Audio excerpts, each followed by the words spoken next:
Battle of Zama began on the morning of October 19th, 202 BC, on a dry plain approximately 100 kilometers southwest of Carthage, near the town of Narragara in what is now northeastern Tunisia. The two armies had been maneuvering for days. Scipio Africanus, the Roman general, had burned and looted the fertile Bagradas Valley to draw Hannibal Barca out of the interior. Now, at roughly 8 a.m., the Carthaginian army formed up in 3 lines across the open ground. Hannibal placed 80 war elephants at the front. Behind them, he stationed his mercenaries, then his Libyan and Carthaginian recruits, and finally his veterans from Italy, the men who had followed him for 16 years through the Alps, the swamps, and the battlefields of Rome. Everything seemed calculated. The elephants were trained to break enemy lines. The mercenaries were expendable. The veterans were reliable. Only a few minutes later, something was off. The Roman legions advanced in a formation Scipio had designed specifically for this moment. Instead of a solid block of infantry, he arranged his maniples in staggered columns, leaving wide lanes between the units. The trumpets sounded. The elephants began to move, but the Carthaginian drivers could not control them. Hannibal had captured most of these animals in Numidia months earlier, and they had not been fully trained. They were young, nervous, and unpredictable. As the elephants charged, the Roman skirmishers rushed forward, shouting, waving javelins and blowing horns. Some elephants veered left and collided with Hannibal's own Numidian cavalry. Others turned right and trampled the Carthaginian horse under Laelius and Massinissa. Many simply ran straight through the empty lanes in the Roman formation and emerged harmlessly in the rear, where they were quickly killed or captured. What happened? The centerpiece of Hannibal's battle plan had been neutralized before the main infantry even made contact. The Roman cavalry drove the Carthaginian horsemen off the field, chasing them for miles. That left the infantry to decide the battle. The two armies collided in a grinding, front-to-front fight across the plain. For a time, the Carthaginian mercenaries held their ground. Then the Roman veterans pushed through, and the mercenaries began to waver. Hannibal's second line, the Libyan recruits, tried to reinforce them, but the mercenaries mistook the advance for an attack from behind. The formations broke apart. Men fought other men who were supposed to be on the same side. Hannibal ordered his veterans to level their spears and refuse passage to anyone retreating. They did. The mercenaries and recruits were forced back toward the Roman lines, where they were cut down or taken prisoner. The Roman infantry reformed and marched forward against the hardened core of Hannibal's army. The veterans of Italy fought with the discipline of men who had spent a lifetime at war, but they were outnumbered, exhausted, and isolated. Then the Roman cavalry returned, struck the Carthaginian rear, and the battle became a massacre. Hannibal escaped with a handful of cavalry. The rest of his army was destroyed. More than 20,000 Carthaginians lay dead on the field. Another 15,000 were captured. The Roman losses numbered in the hundreds. The Battle of Zama ended the Second Punic War. Carthage surrendered its navy, paid an indemnity of 10,000 talents over 50 years, gave up Spain and all its Mediterranean islands, and agreed not to wage war without Roman permission. Hannibal remained a fugitive for years, eventually taking poison in a small town in Bithynia to avoid capture by Roman agents. The war was over. The Republic of Carthage still existed as a city-state, but it had been stripped of its empire, its fleet, its army, and its ability to threaten Rome ever again. How could this have happened? How could a civilization that had dominated the Western Mediterranean for 3 centuries, that had produced generals like Hamilcar Barca and Hasdrubal the Fair, that had built colonies from Spain to Sicily, that had sent an army with elephants over the Alps into the heart of Italy, how could that civilization lose everything on a single plain in North Africa? To understand that, you have to go back further. You have to start not at the end, but at the beginning of the story. The city of Carthage was founded around 814 BC, according to tradition, by a Phoenician queen named Dido. She fled her brother Pygmalion, the king of Tyre, after he murdered her husband. She sailed west across the Mediterranean with a small group of followers and landed on the coast of what is now Tunisia. The The local Berber king offered her as much land as could be covered by a single ox hide. Dido cut the hide into thin strips, laid them end to end, and encircled a hill. That hill became the Baissa, the citadel of Carthage. The story may be legend, but the archaeological evidence confirms that Carthage was founded by Phoenician colonists from Tyre in the late 9th century BC. The site was well chosen, a peninsula with two natural harbors, easy access to the interior grain lands, and a commanding position astride the trade routes between the eastern and western Mediterranean. For the first 2 centuries, Carthage was a commercial republic. It did not conquer large territories. It traded. It sent ships to Cyprus, Egypt, Sicily, Sardinia, and the Iberian coast. It exchanged cedar, purple dye, glass, and metalwork for silver, tin, copper, grain, and slaves. The city grew wealthy. By the 6th century BC, it had become the dominant power in the western Mediterranean, controlling the coasts of North Africa, southern Spain, Sardinia, Corsica, and western Sicily.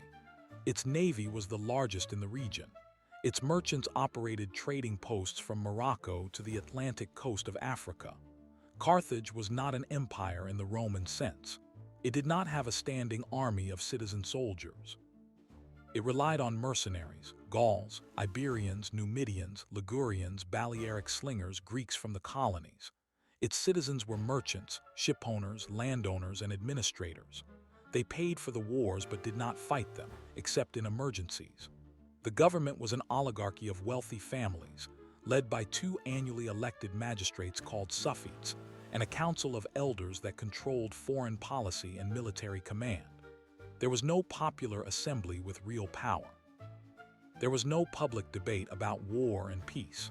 Decisions were made by a small group of men who often had competing interests, and that internal division would become one of Carthage's greatest weaknesses. The first contact between Rome and Carthage came in the 3rd century BC, when the 2 powers were not enemies but allies. They signed treaties in 509 BC and 348 BC, defining their respective spheres of influence. Rome controlled the Italian peninsula.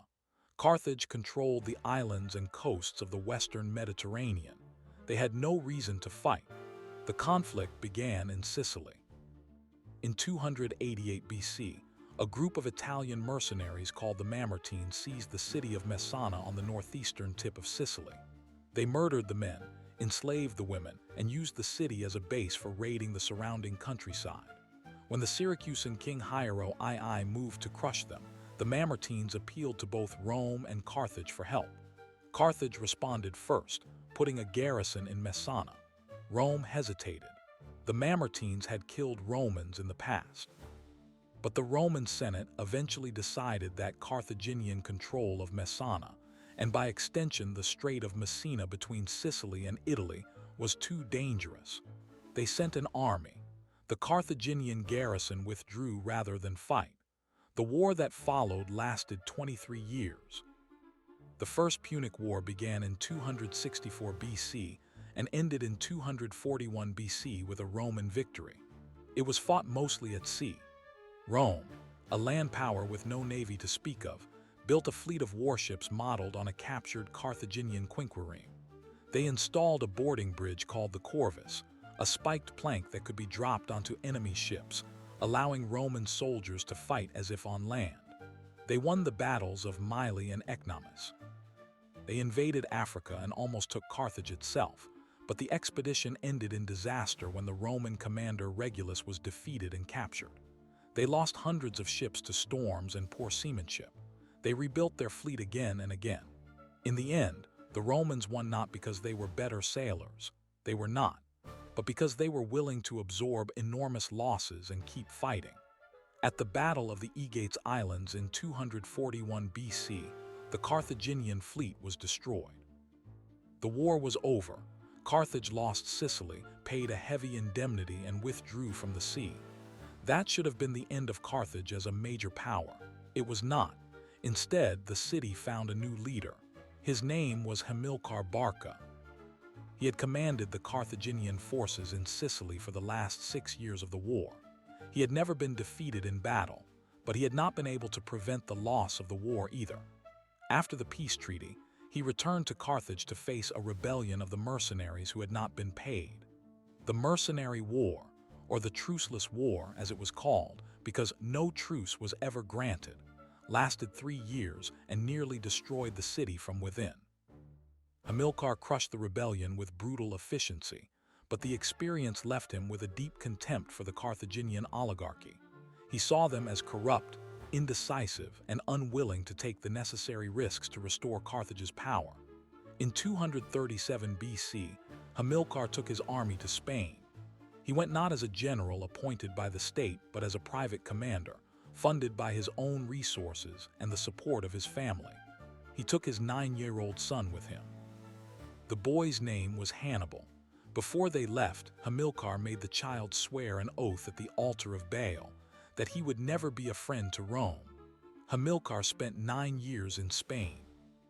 He conquered the southern and eastern coasts, opened silver mines, recruited Iberian warriors, and built a new army that owed its loyalty not to Carthage but to the Barca family. He died in battle in 228 BC, fighting against a local tribe. His son-in-law Hasdrubal the Fair took command.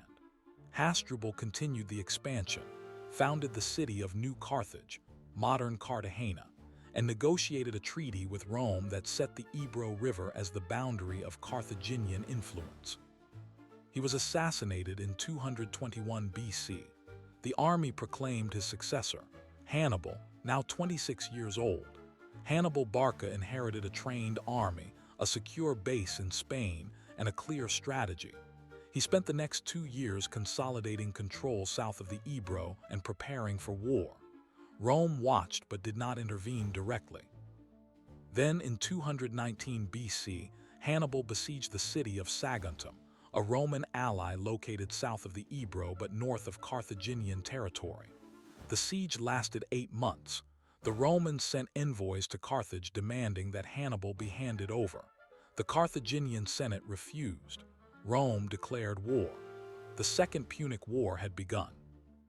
What happened next was one of the most audacious military operations in history. Hannibal decided to invade Italy not by sea, where the Roman fleet controlled the waters, but by land. He would march his army from Spain, across southern Gaul, over the Alps, and into the Po Valley. The distance was more than 1,500 kilometers. The Alps presented a crossing that was considered impossible for an army of that size. Hannibal had approximately 40,000 infantry, 9,000 cavalry, and 37 war elephants when he left Spain in the spring of 218 BC. He fought through hostile tribes, crossed the Rhone River while Roman forces were still mobilizing, and reached the Alps in October. The ascent took 9 days. The descent took longer. Snow, ice, landslides, and attacks by mountain tribes killed thousands of men and most of the elephants. By the time Hannibal descended into the plains of northern Italy, he had about 26,000 infantry, 6,000 cavalry, and perhaps a dozen elephants. But he had arrived. The Romans had not believed it was possible. The first major battle was fought at the Trebia River in December 218 BC. The Roman commander Sempronius Longus, eager to crush Hannibal before his army recovered, led his troops across the freezing river in a frontal assault. Hannibal had hidden 2,000 cavalry and infantry in the brush along the flanks. When the battle was fully engaged, the hidden force attacked from the rear. The Roman army was surrounded and destroyed. Thousands drowned in the river trying to escape. Sempronius escaped with a fraction of his troops. Northern Italy was now open to Hannibal. The following spring, Hannibal moved south. He crossed the Apennines through the swamps of the Arno River, where he lost an eye to infection. He recruited Gauls from the Po Valley to replace his losses. He met a new Roman army at Lake Trasimene in June 217 BC. The Roman commander Gaius Flaminius marched his troops into a narrow pass between the lake and the hills, where Hannibal had placed his entire army in ambush. The Romans were attacked from 3 sides before they could form ranks. 15,000 were killed. Flaminius was among the dead. Another 15,000 were captured. Hannibal lost approximately 2,000 men. Rome was now in panic. The Senate appointed a dictator, Quintus Fabius Maximus, who adopted a strategy of avoiding direct battle. He shadowed Hannibal's army, harassed his foragers, burned the countryside to deny supplies, and waited for the Carthaginian army to starve or retreat. This strategy, Fabian's strategy as it is still called, was unpopular but effective. Hannibal could not force Fabius into a decisive engagement. The Roman people grew frustrated. They wanted to fight. In 216 BC, they elected new consuls, Gaius Terentius Varro and Lucius Aemilius Paulus, who were prepared to give battle. Hannibal was waiting for them at Cannae, in southeastern Italy. The date was August 2nd, 216 BC. The Roman army at Cannae was enormous. 86,000 men, including Roman legions and allied troops, faced Hannibal's 50,000. The Roman formation was a deep, dense mass of infantry designed to punch through the enemy's center. Hannibal placed his weaker troops in the center and his best infantry on the wings, with his cavalry on the flanks. The battle began with a Roman charge that pushed the Carthaginian center backward, but the center did not break, it bent. As the Romans advanced, they were drawn into a crescent-shaped pocket. The Carthaginian wings held firm. The cavalry drove off the Roman horse and then attacked the rear. The Roman army was completely surrounded. There was no escape. By the end of the day, between 50,000 and 70,000 Roman soldiers were dead. Paulus was killed. Varro escaped with a few hundred men. Hannibal had lost about 6,000.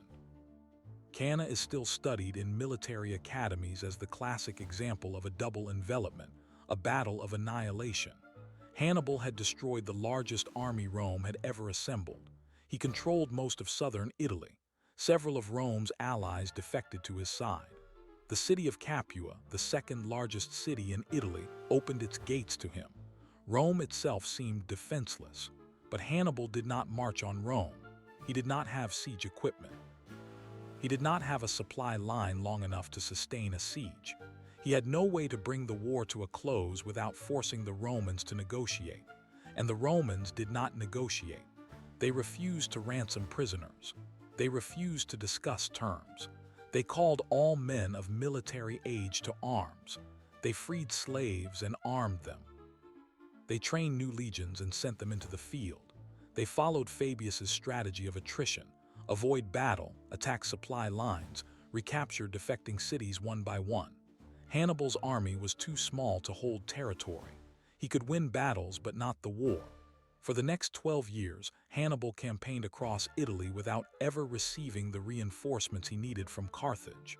The Carthaginian oligarchy did not trust him. They did not want him to become too powerful. They sent minimal support. Meanwhile, Rome fought back. They sent an army to Spain and slowly pushed Carthaginian forces out of the peninsula. They recaptured Capua and Syracuse. They raised a new fleet and defeated the Carthaginian navy.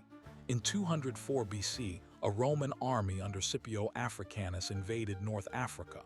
The Carthaginian Senate panicked. They recalled Hannibal from Italy to defend the homeland. He left Italy in 203 BC, never to return.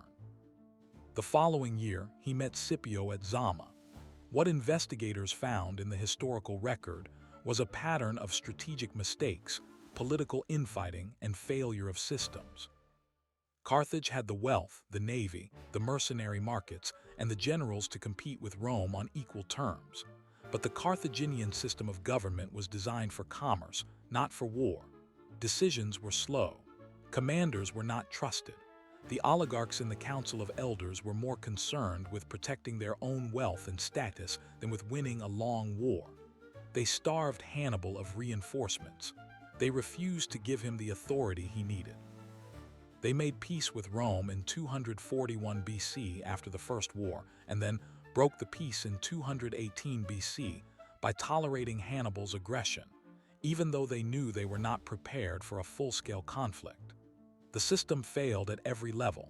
Human consequences followed.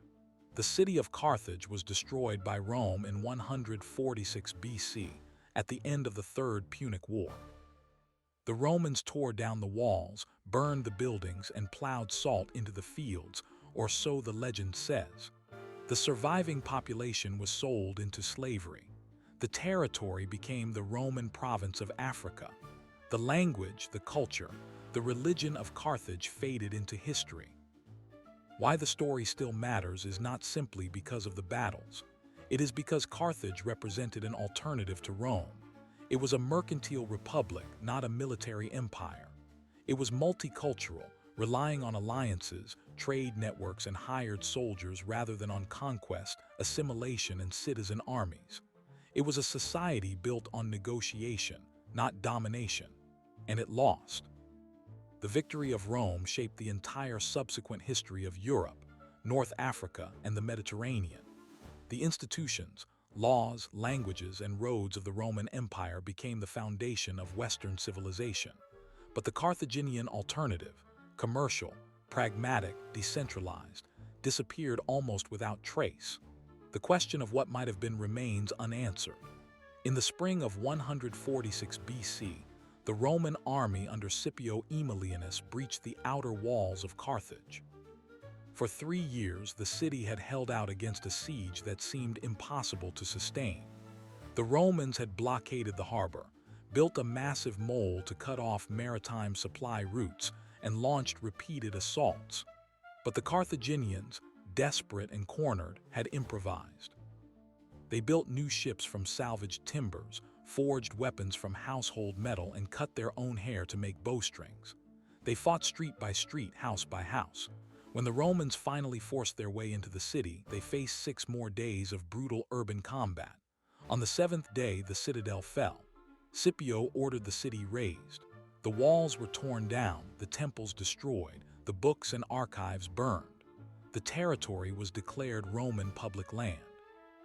The survivors, perhaps 50,000, were sold into slavery. The city that had once controlled the western Mediterranean was erased from the map. What happened was the culmination of a conflict that had been simmering for more than 50 years. After Hannibal's defeat at Zama in 202 BC, Carthage had been stripped of its empire, its navy, and its right to wage war without Roman permission. It was reduced to a client state, forced to pay heavy reparations for 50 years.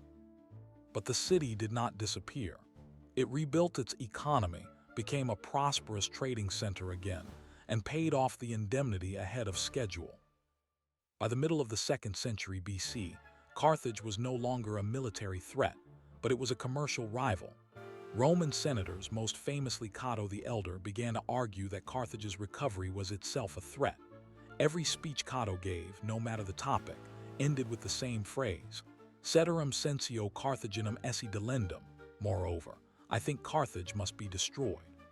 The Roman decision to attack again was not precipitated by any direct aggression from Carthage. It was triggered by a border dispute with Numidia, a client kingdom of Rome. Carthage, in self-defense, raised an army. That was a violation of the Treaty of 201 BC. Rome declared war. The Carthaginians sent envoys, offered hostages, surrendered their weapons, and agreed to any terms. The Roman consul Lucius Marcius Censorinus demanded that they abandon their city entirely and relocate at least 16 kilometers inland. The Carthaginians refused. The siege began. What the historical record shows is a pattern of calculated cruelty and political ruthlessness. The Romans did not want Carthage defeated. They wanted it annihilated. The Third Punic War was not a war of conquest in the traditional sense. It was an extermination. The Roman forces under Scipio Aemilianus, the adopted grandson of the general who had defeated Hannibal, were ordered to leave nothing standing. The city was systematically burned, and the ruins were cursed. According to later accounts, the soil was sown with salt to prevent anyone from ever settling there again, although modern historians dispute the salt story. What is certain is that Rome intended to make Carthage uninhabitable. Human consequences were immediate and total. The civilian population, which had held out for 3 years under starvation conditions, was slaughtered or enslaved. The loss of life is difficult to estimate, but ancient sources suggest that the dead numbered in the hundreds of thousands. The survivors were scattered across the Roman slave markets. The city's libraries, which contained Phoenician histories, religious texts, and commercial records, were destroyed. The Carthaginian language and culture, which had flourished for nearly 7 centuries, vanished almost overnight. The only remnants were the ruins and a handful of Latin and Greek accounts written by Rome's enemies or by later historians who had access to lost Carthaginian sources. How could this have happened? Investigators looking at the political systems of both powers see a clear failure of diplomacy and a deliberate choice of violence over coexistence. The Carthaginian oligarchy, after Hannibal's war, had tried to become submissive. They offered no resistance to Roman demands for decades. But Rome's internal politics demanded an external enemy. Cato and his faction used the fear of Carthage to consolidate power and justify military expansion. The Carthaginians, for their part, miscalculated their ability to resist. They believed that by surrendering their weapons and hostages, they could buy peace. But Rome had already decided that peace was impossible as long as Carthage existed. The archaeological record confirms the scale of the destruction. Excavations at the site of Carthage, near modern Tunis, have revealed layers of ash, collapsed buildings, and hastily buried human remains. The Roman destruction was so thorough that the city was not rebuilt for over a century. When Julius Caesar later planned to refound Carthage as a Roman colony, the site was still largely empty. The colony was established in 44 BC, but it was a Roman city on top of Carthaginian ruins, with no continuity of population or culture. The new Carthage was a monument to Roman power, not a revival of what had been lost. Why the destruction of Carthage still matters is not only because of the loss of life. It is because the event represents the final closing of an alternative path for Mediterranean civilization. For centuries, Carthage had been a commercial empire that relied on trade, negotiation, and alliances rather than conquest and assimilation. It was a multicultural society that incorporated Phoenicians, Libyans, Iberians, Greeks, and others into its network. Its government was a republic of oligarchs, merchants, and magistrates, with checks and balances that prevented any single ruler from seizing absolute power. That system failed in the face of Rome's military aggression, but it was not inherently weak. It was simply less suited to the brutal logic of total war. After the destruction, Rome absorbed the legacy of Carthage selectively. The Romans adopted Carthaginian agricultural techniques, ship designs, and commercial practices. They studied Carthaginian military tactics, particularly Hannibal's campaign, and integrated them into their own doctrine. But the Carthaginian political culture, the emphasis on trade, the decentralized authority, the willingness to negotiate, was rejected. Rome chose the path of militarism, territorial expansion, and centralized control. That choice shaped the next 2,000 years of European history. The archaeological work continues. In the 20th century, excavations by French and Tunisian teams uncovered the ancient harbor, the Tophet, a sacred precinct where child sacrifice may have been practiced, and residential districts. These discoveries have raised new questions about Carthaginian society. The evidence for child sacrifice is debated. Ancient Roman and Greek sources claim that Carthaginians sacrificed infants to the god Baal-Hamon. The Tophet contains thousands of urns with cremated remains of very young children. Some scholars argue that these are evidence of sacrifice, while others contend that they represent normal burial practices for stillbirths and early infant deaths. The debate remains unresolved. What is clear is that the Carthaginians practiced a religion that was deeply foreign to the Romans. The goddess Tanit, the god Melkart, and the pantheon of Phoenician deities were integrated into daily life, commerce, and state decision-making. The Carthaginian state was itself a kind of divine entity, with temples acting as banks and priesthoods controlling vast wealth. When the Romans destroyed the temples, they also destroyed the economic infrastructure of the city. The lessons from the Carthaginian experience are still studied by historians, political scientists, and military strategists. The Punic Wars are textbook examples of asymmetric warfare, strategic attrition, and the limits of military genius. Hannibal's campaign in Italy remains one of the most studied military operations in history. But the deeper lesson is about the fragility of alternatives. Carthage did not have to lose. It was wealthier than Rome, had a stronger navy, and had access to some of the best mercenary soldiers in the Mediterranean. It lost because its political system could not coordinate a long war, because its oligarchs refused to trust their best general, and because Rome was willing to fight to the death. The question of what might have been remains unanswered, but the archaeological, literary, and political record provides fragments of an answer. If Carthage had won the Second Punic War, the Western Mediterranean would have been dominated by a commercial republic rather than a military empire. The Latin language, Roman law, and Christianity might never have spread in the same way.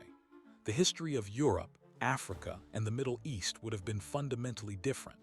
That alternative history is invisible because the Carthaginians left no written accounts of their own. Their story is told by their enemies.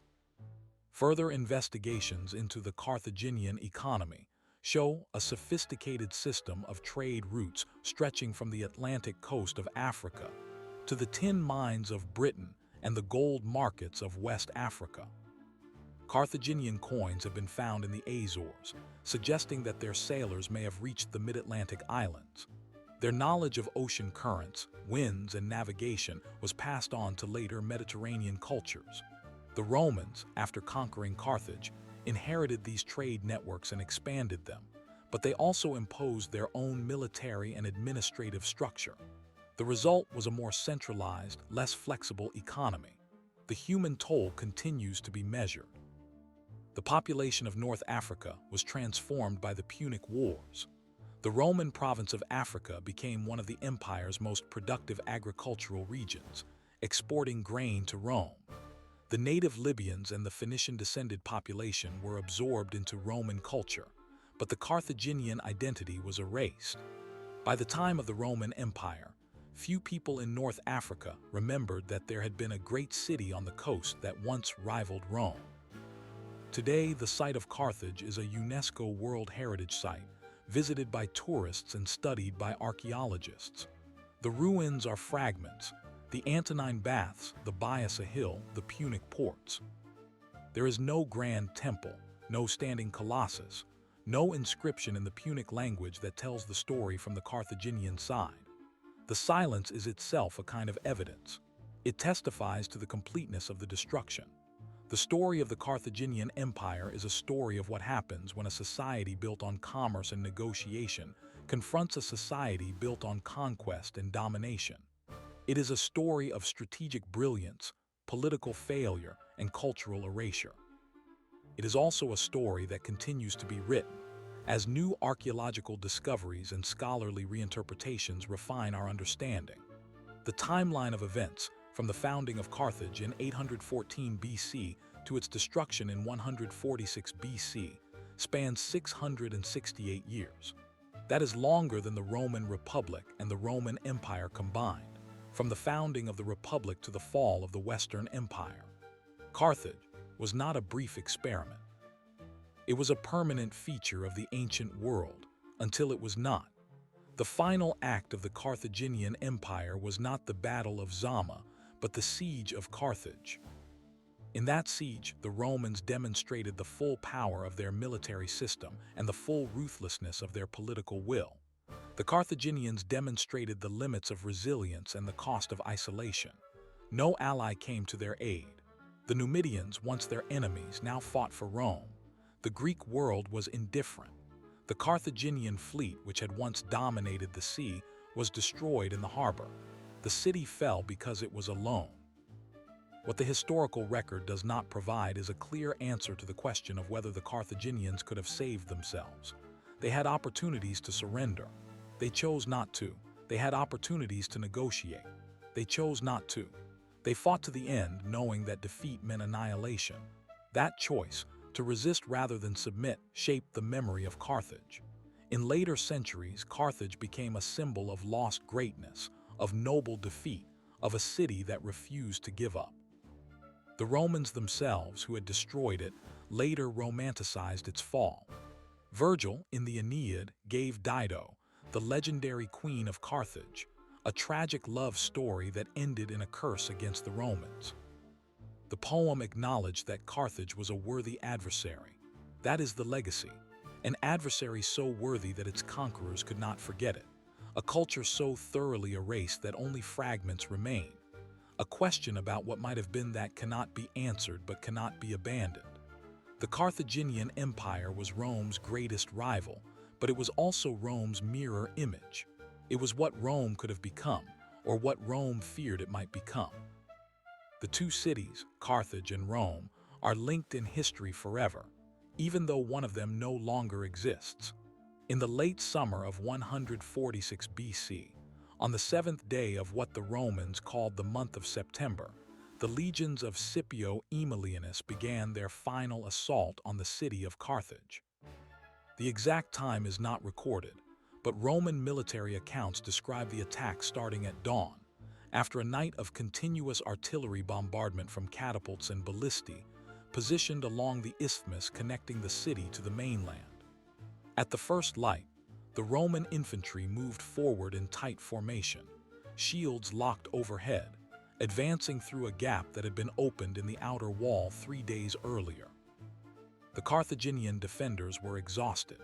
They had held the city for nearly 3 years, eating horses, dogs, and leather, drinking from wells that had been poisoned by corpses. But they did not surrender. At approximately the second hour of the day, Roman forces reached the inner harbor.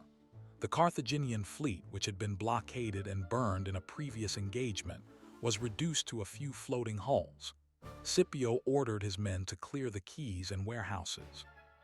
The Carthaginians, commanded by Hasdrubal the Boetharch, had retreated to the Byassa citadel, the fortified hill at the center of the city. The streets leading up to the citadel were narrow and lined with multi-story buildings. The Romans advanced house by house, fighting from rooftop to rooftop, using planks to cross gaps when the streets became impassable. The fighting continued for 6 days and 6 nights. What happened next is documented by the Greek historian Polybius, who was present at the destruction as an advisor to Scipio. He described the systematic demolition of the city. After the citadel fell, the Roman soldiers were ordered to kill every Carthaginian they encountered. The total number of deaths is estimated at between 50,000 and 150,000. The survivors, approximately 55,000, were sold into slavery. The city was then set on fire. The flames burned for 17 days. After the fire, the Romans razed the walls, the temples, the harbors, and the residential districts. They plowed salt into the fields. Whether the salt was actually spread remains debated, but the land was left barren. The timeline of the siege began in 149 BC, when Rome declared war on Carthage for the 3rd time. The pretext was a border dispute between Carthage and its neighbor Numidia, but the real reason was fear. Carthage had recovered economically from the Second Punic War. Its population had grown. Its trade networks had been rebuilt. Roman senators, led by Cato the Elder, ended every speech with the phrase, "Carthage must be destroyed." In 149 BC, Rome demanded that Carthage disarm and hand over hostages. The Carthaginians complied. Then Rome demanded that the Carthaginians abandon their city and move inland, at least 10 miles from the coast. That demand was unacceptable. The Carthaginians chose to fight. How could the Romans have pushed a city that had already surrendered into a war of annihilation? The answer lies in the structure of Roman political culture. The Senate operated on the principle of total security. As long as Carthage existed as a political entity, Rome could not be sure that it would not rise again. The memory of Hannibal crossing the Alps, of Cannae, of the 17 years of war that had nearly destroyed Rome, was still fresh. The Roman state was not interested in coexistence. It was interested in elimination. Systems failed on both sides. The Carthaginian system of diplomacy, which had worked for centuries through alliances and payments, could not adapt to a power that rejected negotiation. The Carthaginian military, which had relied heavily on mercenaries, could not field a professional army capable of defending the city after the loss of the navy. The Carthaginian political leadership under Hasdrubal made tactical errors, such as executing Roman prisoners in sight of the Roman lines, which hardened the enemy's resolve. But the primary failure was structural. Carthage had no backup plan for a war in which Rome demanded unconditional surrender. The archaeological record of the destruction is vivid. Excavations in the 20th century uncovered a layer of ash, burned debris, and crushed pottery that corresponds exactly to the Roman destruction level. The homes were abandoned abruptly. Personal items, such as jewelry and coins, were found in the streets, dropped during the flight. The city had a population density comparable to ancient Rome. The narrow streets, the tall apartment blocks, and the lack of open space meant that the fighting was brutal and close. The Roman soldiers were trained for open battle, not street fighting. They suffered casualties, but they pressed forward. After the city fell, the Roman Senate decreed that no one was allowed to rebuild on the site. A curse was placed on any future settlement. The territory was divided among the Roman allies in North Africa, the Numidians, the Mauri, and the Romans themselves. The province of Africa was established, with its capital at Utica. For a century, the site of Carthage lay abandoned, a field of ruins and ashes. The deeper question left by the Third Punic War is whether Rome's actions were predictable or necessary. Carthage had not attacked Rome since the Second Punic War. It had paid its indemnity. It had disarmed. It had offered to give up its independence and become a Roman ally. Rome refused. The Roman fear was not rational. It was historical. The memory of Hannibal was so potent that the Romans could not imagine a future in which Carthage did not threaten them. That psychological factor, more than any military calculation, drove the destruction. The human consequences extended beyond the deaths and enslavement. The entire culture of Carthage was erased. The Punic language, which had been spoken for over 1,000 years, disappeared from public life within a few generations. The religion, with its rituals and temples, was suppressed. The literature, which the Romans themselves admired, was destroyed. Only fragments remain, preserved in Roman works that quoted Carthaginian writers. The loss to history is incalculable. Why does this event still matter? Because the destruction of Carthage set a precedent for total war. No previous war in Mediterranean history had ended with the complete obliteration of a major city and the enslavement of its entire population. The Greeks had sacked cities but usually left survivors. The Assyrians had been brutal, but their empire was long gone. Rome's destruction of Carthage was a deliberate policy of genocide, justified by fear and revenge. In later centuries, Rome would repeat this pattern in other campaigns, but Carthage remained the most famous example. The Roman historian Appian described the final moments of the siege in detail. He wrote that Hasdrubal, the Carthaginian general, surrendered to Scipio after the citadel fell. He emerged carrying an olive branch and begged for mercy. Scipio granted him his life, but Hasdrubal's wife, watching from the roof of the temple of Eshmun, cursed her husband for his cowardice, then threw her children into the flames and jumped after them. That moment, whether historical or dramatized, captured the intensity of Carthaginian resistance. The city fought until there was nothing left. Scipio himself is said to have wept at the sight of the burning city. Polybius recorded that Scipio quoted Homer, "A day will come when sacred Troy shall fall and Priam, lord of spears, and Priam's people." He understood that Rome, too, would one day fall. The destruction of Carthage was not just a military victory, it was a warning. The Romans knew they had crossed a line, but they did not stop.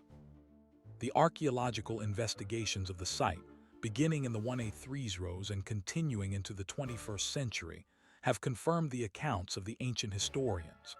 The harbor, which was once the heart of Carthaginian commerce, was filled with rubble and never rebuilt. The Tophet, where the controversial child sacrifices may have occurred, was covered by layers of Roman construction. The evidence is silent on many questions. But the timeline is clear. At a specific moment in history, a choice was made to erase a civilization. The answer to the question of whether Rome could have spared Carthage depends on the nature of Roman power. Rome was not a benevolent empire. It was a conquest state. Its identity was built on war. The Senate, the assemblies, and the generals all derived their authority from military success. To let Carthage rise again would have been seen as weakness. The system could not tolerate a rival, so Carthage was destroyed, and the Mediterranean was left with only one superpower. The legacy of that destruction is still visible in the political language of modern times. The term Carthaginian peace refers to a peace treaty that demands the complete subjugation of the defeated side. It is a term used in diplomacy, in security studies, and in historical analysis. The idea is that some conflicts cannot end with negotiation. They require the elimination of the enemy. That concept, born on the burning streets of Carthage in 146 BC, has influenced wars from the Roman period to the world wars of the 20th century. In the broader timeline of the Carthaginian Empire, the final siege occupies only a few months, but those months determine the fate of the Western Mediterranean. Without Carthage, Rome faced no serious challenge for the next 2 centuries. The Roman Republic expanded into Greece, Asia Minor, Gaul, and Egypt. The wealth of the conquered territories poured into Rome. The Republic became an empire, and the empire became a world system. But at the core of that system was a void, the absence of a Carthaginian alternative. Later Roman writers, such as Sallust, criticized the destruction of Carthage as a moral turning point. They argued that before Carthage fell, Rome had a rival that kept it honest. After Carthage was destroyed, Rome became arrogant, corrupt, and brutal. The historian Florus wrote that Carthage was the only rival that kept Rome in check. Without that check, the Roman state turned inward, leading to the civil wars that ultimately ended the Republic. The lesson is ironic. Destroying your enemy may also destroy the discipline that made you strong. The archaeological work at Carthage has revealed not only the destruction but also the earlier prosperity. The city had paved streets, running water, multi-story buildings, and a harbor that could hold over 200 ships. The commercial infrastructure was sophisticated, with standardized weights and measures, banking systems, and long-term trade contracts. The Carthaginians were not barbarians. They were a highly advanced civilization that happened to be in the path of a more aggressive power. The timeline of the Carthaginian Empire, from its founding to its destruction, is a story of rise and fall, but also of alternatives. What if Carthage had won the Second Punic War? What if Hannibal had been supported by his government? What if the Carthaginian oligarchs had trusted their general? These questions cannot be answered, but they shape the way historians evaluate the events. The destruction of Carthage was not inevitable. It was the result of specific decisions, political structures, and cultural attitudes. Today, the site of Carthage is a quiet suburb of Tunis. The ruins are scattered among modern houses, gardens, and roads. Tourists walk through the Antonine Baths, which were built by the Romans on top of Carthaginian ruins. They see the Punic ports, now silted up and filled with water. They visit the Baissa Museum, which displays artifacts recovered from the excavations. The story of Carthage is told in fragments, a coin, a stele, a mosaic, but the full narrative remains elusive. The Carthaginian Empire was Rome's greatest rival because it represented a different vision of power, not military conquest but commercial influence. Not centralized bureaucracy but decentralized oligarchy. Not total war but negotiated peace. That vision was destroyed, but the memory of it survived. The Romans themselves, in their literature, preserved the image of Carthage as a tragic enemy. They respected its achievements even as they razed its buildings. In the end, the greatest tribute to Carthage is that it is still remembered, more than 2,000 years after its fall. That is not a tribute that Rome, or any other empire, can claim for its own rivals. Carthage was unique. What remains unanswered is whether a society built on trade, negotiation, and religious tradition could have survived in a world of military empires. The Carthaginian experiment suggests that it could not, at least not in the face of Rome. But the experiment was cut short. We will never know what Carthaginian civilization might have become if it had been allowed to develop further. The silence of the archaeological record is a reminder of what was lost. In the chronology of the ancient world, the destruction of Carthage marks the end of an era. The Mediterranean became a Roman lake. The Phoenician civilization, which had spread across the sea for 1,000 years, was reduced to a few colonies in Spain and Africa. The Carthaginian language died out, replaced by Latin and Greek. The gods of Carthage were forgotten. The only voices that speak for Carthage are the voices of its enemies. But those voices, biased as they are, still convey a sense of awe. They describe a city of great wealth, great courage, and great tragedy. The Carthaginian Empire was destroyed, but it was not defeated. It fought to the end, and its memory endures. At 4 a.m. on the final day of the siege of Carthage, a Roman legionary named Caius Sempronius listened to the sound of collapsing buildings. The fires had burned for 6 days. The streets were choked with rubble and corpses. He was part of the 4th Legion, assigned to the sector near the Baissa citadel. For the past week, his unit had advanced house by house, fighting Carthaginian soldiers and civilians who refused to surrender. The order had come the night before. The final assault would begin at dawn. But at 4 a.m., the Carthaginians launched a desperate counterattack. Torches were thrown. Barricades were set ablaze. The Romans were pushed back 2 blocks. What happened in those final hours was not a battle in the conventional sense. It was a street-by-street extermination. The Carthaginians had fortified every building. Women and children threw stones from rooftops. Elderly men wielded swords taken from fallen soldiers. The Romans, under Scipio Aemilianus, had been forced to build wooden bridges between houses to bypass the trapped streets. At 6 a.m., the counterattack was contained. By 7:15, the Roman reserves arrived with fresh cohorts. The push toward the citadel resumed. The chronology of that day is recorded in fragments. Polybius, who was present as a historian, later wrote that the Roman soldiers were given strict orders to kill everything in their path. No prisoners were to be taken. No quarter was to be given. The only exceptions were those who surrendered in the citadel before the final charge. At 9:30 a.m., the Romans reached the base of the Baissa hill. The citadel walls were high, but the Carthaginians inside had been weakened by starvation and disease. The water supply had been cut for weeks. The food stores were exhausted. At 10:45 a.m., a delegation of Carthaginian elders emerged from a side gate. They carried white cloths tied to spear shafts. They asked to speak with Scipio. The Roman commander agreed to meet them under a truce flag. They offered unconditional surrender of the citadel if the Romans promised to spare the remaining civilians. Scipio considered the request. He had already received orders from the Senate. Carthage must be destroyed. No terms could be accepted that left the city intact. He told the elders that he would spare the lives of those who surrendered immediately, but the city itself would be leveled. The elders returned to the citadel. Inside, the debate was violent. Hasdrubal, the Carthaginian general, argued for continued resistance. He claimed that the Romans would massacre everyone regardless of surrender. His wife, according to Appian, called him a coward and a traitor for even considering negotiation. At 11:20 a.m., the elders emerged again. They told Scipio that the citadel would not surrender.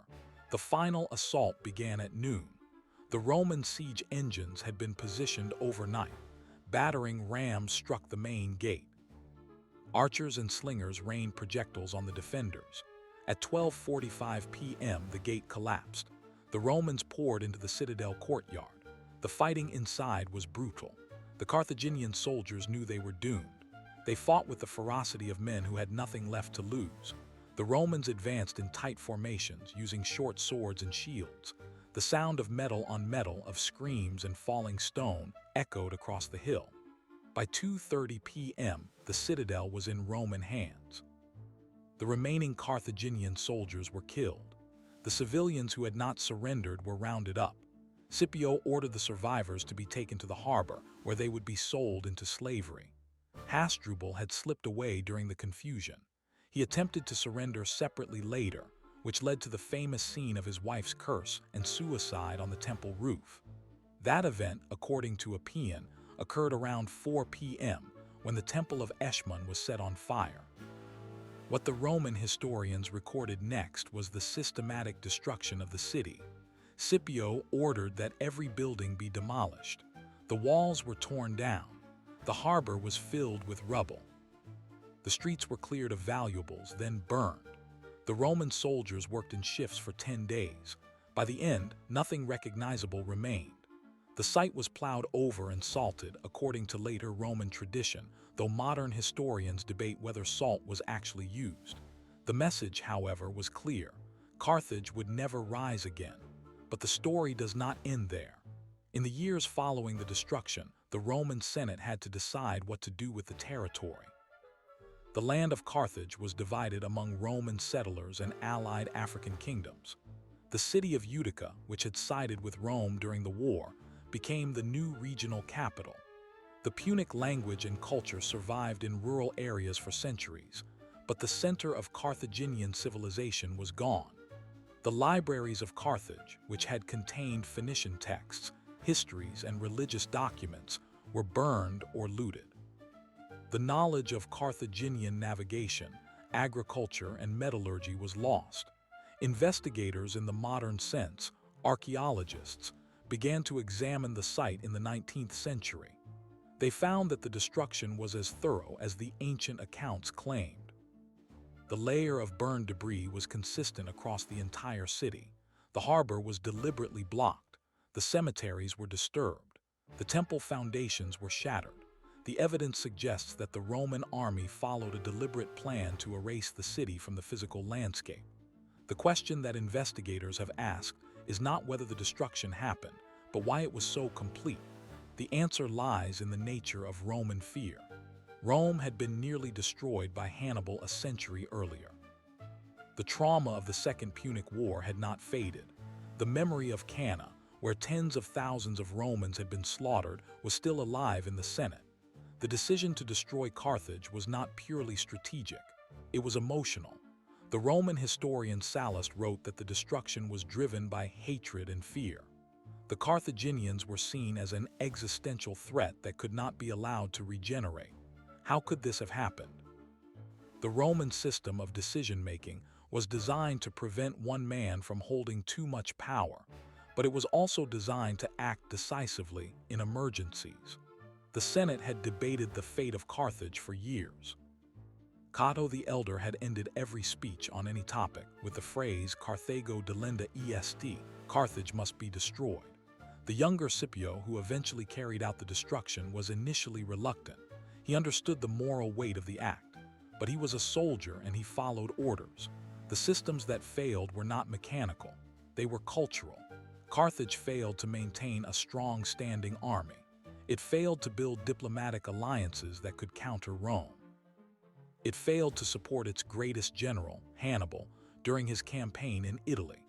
The Carthaginian oligarchs were more concerned with trade profits than with military readiness. When Rome demanded disarmament and the surrender of hostages in 149 BC, Carthage complied, hoping to avoid war. But Rome's demands escalated, and Carthage was left with no choice but to fight with improvised weapons and untrained citizens. The system of Carthaginian governance, which had worked for centuries, collapsed under the pressure of total war. The human consequences were immense. The population of Carthage before the siege was estimated at 200,000 to 400,000 people. By the end, only about 50,000 survivors were sold into slavery. The rest had died from starvation, disease, or violence. The city that had controlled the Western Mediterranean for 300 years was gone in a few months. The children of Carthage were scattered across the Roman world, never to return. The families that had built the harbor, the temples, and the trade networks were erased from history. Why does this event still matter? Because the destruction of Carthage set a precedent for the annihilation of civilian populations in wartime. The Romans did not invent total war, but they refined it. The concept of razing a city and salting the earth became a symbol of absolute victory. It was a message to any other power that challenged Rome. This could be your fate. The term Carthaginian peace, still used in modern diplomacy, traces its origin to this specific event. The destruction of Carthage is studied in military academies and political science departments as a case study in how fear can drive policy beyond rational limits. In the broader timeline, the fall of Carthage allowed Rome to turn its attention eastward. Within a generation, the Roman legions were in Greece, Macedonia, and Asia Minor. The rise of the Roman Empire as a global power is directly linked to the removal of its only serious rival, but the cost was high. The Roman Republic, which had maintained a balance of power between the Senate and the people, became increasingly centralized and militaristic. The generals who conquered the East returned with wealth and armies loyal to them personally, not to the state. The civil wars that followed from Marius and Sulla to Caesar and Pompey were the direct result of the concentration of power that began with the destruction of Carthage. The unanswered questions remain. Could Carthage have survived if it had reformed its government? If it had built a professional army earlier? If it had supported Hannibal with reinforcements? The answers are speculative, but they point to a central truth. The Carthaginian Empire was not destined to fall. It was a functioning civilization that made mistakes at critical moments. The Romans, by contrast, were disciplined, focused, and ruthless. They exploited every Carthaginian weakness. The combination of Roman ambition and Carthaginian indecision sealed the city's fate. Today, the ruins of Carthage are a UNESCO World Heritage Site. Visitors can walk through the Roman baths, which were built on the ruins of Punic homes. The Punic ports are still visible, now filled with silt. The Tophet, with its rows of stelae, remains a subject of debate. The artifacts in the Byassa Museum tell a story of a people who were traders, explorers, and builders. They were not an empire in the Roman sense, but they were a force that shaped the ancient world. Their destruction was not inevitable, but it was definitive. In the final analysis, the Carthaginian Empire is remembered as Rome's greatest rival because it was the only power that came close to destroying Rome itself. The Second Punic War brought Rome to the brink of collapse. The shock of that war never left the Roman psyche. The destruction of Carthage was an act of revenge, of security, and of fear. It was a decision made by men who believed they had no other choice. Whether that belief was correct is a question that historians still debate. But the legacy is clear. The Mediterranean world was forever changed by the loss of Carthage. The silence of its libraries, the absence of its ships, the emptiness of its harbor, these are the echoes of a civilization that might have been. And in that silence, the memory of Carthage endures. Not as a warning, but as a reminder of what can happen when fear overcomes reason, when victory becomes annihilation, and when a great civilization is reduced to ashes. The Carthaginian Empire was Rome's greatest rival, and its destruction remains one of the most decisive and tragic events in human history. At the moment when the Roman general Scipio Aemilianus stood on the terrace of the Byassa fortress, watching the city burn, he was reported to have wept. The date was the spring of 146 BC. The exact day is not recorded, but the event is preserved in the account of Polybius, who was present at the siege. Scipio turned to his mentor and quoted Homer, "A day will come when sacred Troy shall fall, and Priam and his people shall perish." He was thinking of Rome's own future. The fires below him had been burning for 6 days. The Carthaginian survivors had been rounded up. The temples were collapsing. The harbor was choked with wreckage. Everything seemed final. Only a few minutes later in the historical record, something shifted. Scipio gave the order to plow the city into the earth. What happened in those final hours? The Roman army had penetrated the inner defenses after a brutal house-to-house campaign. Carthaginian defenders fought from rooftops and barricaded streets. Women threw tiles and stones. Children were used as messengers. The fighting was so intense that the Romans advanced only a few blocks per day. When the Byassa fell, the remaining Carthaginian general, Hasdrubal, surrendered. But his wife, according to tradition, cursed him and threw herself and her children into the flames of the temple of Eshmun. The human cost was staggering. Scipio himself was moved, but he did not halt the destruction. The system of Roman military discipline demanded total victory. Any compromise would have been seen as weakness. Investigators, in the form of historians and archaeologists, have since reconstructed the final days using Polybius, Appian, and Livy. They cross-referenced accounts with excavation data from the Biasa Hill. The layer of ash and collapsed masonry matches the narrative. The Romans used a deliberate method. They set fire to each quarter systematically, then demolished the walls.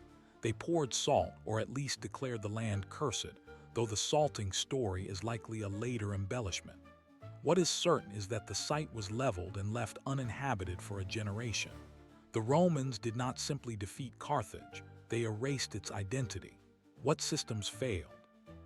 The Carthaginian intelligence network, once the best in the Mediterranean, had collapsed.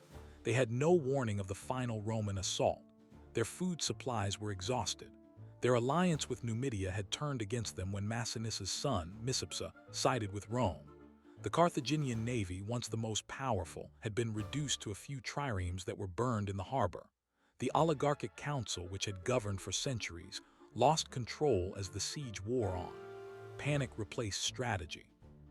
The citizens, desperate, appointed Hasdrubal as sole commander, but he was not Hannibal.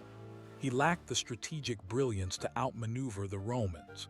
The human consequences did not end with the fall. The 50,000 survivors were sold into slavery. Many were shipped to Italy and Sicily. Some ended up in the mines of Spain.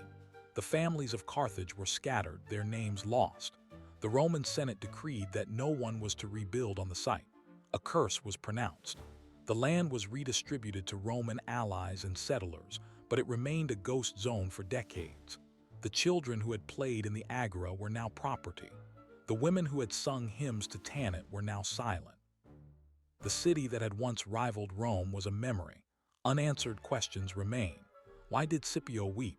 Was it genuine empathy or a calculated gesture? Did he foresee that Rome would one day face the same fate? His quote suggests he understood the cyclical nature of empires, but he still carried out the destruction. The question of why he did not stop, even when he doubted, points to the broader system of Roman militarism. A general who showed mercy could be accused of treason. The Senate had ordered annihilation. Scipio had no choice, yet his tears suggest that he knew the cost. Why does this event still matter? Because the destruction of Carthage became a template for later genocides. The Roman concept of delenda est, must be destroyed, has echoed through history. In the modern era, leaders have used similar language to justify the erasure of cities. The ruins of Carthage serve as a warning. Fear, when unchecked, can lead to total annihilation. The memory of the city's fall reminds us that even great civilizations can be reduced to a layer of ash. And in that layer, the echoes of a people who once held the Mediterranean in their hands remain, waiting to be heard again.